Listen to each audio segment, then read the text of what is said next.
Shot করলেন, সেখানে সিয়াম রক্ষণ ভাগটা খুব ভালো রক্ষা করতে পারে এই সিয়াম। এবার কিন্তু সিয়াম যথেষ্ট আঘাত পেলেও আমাদের খেলোয়াড়কে খেলা চালিয়ে যেতে বলেছেন রেফারি। দেখা যাক ইসাক কিছু করতে পারেন কিনা, কিন্তু না, সিয়াম আঘাতপ্রাপ্ত। দেখি তার আঘাত কতটা গুরুতর।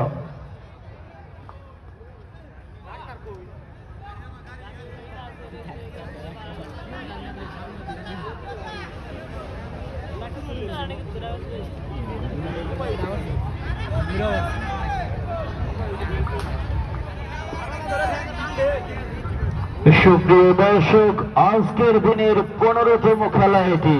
আয়োজনে বাইজিদ মোড়ল, যুগ্ম আহ্বায়ক কালীগঞ্জ উপজেলা ছাত্রদল ও মোহাম্মদুল হাসান, সাধারণ সম্পাদক জামালপুর ইউনিয়ন ছাত্রদল। তারা যে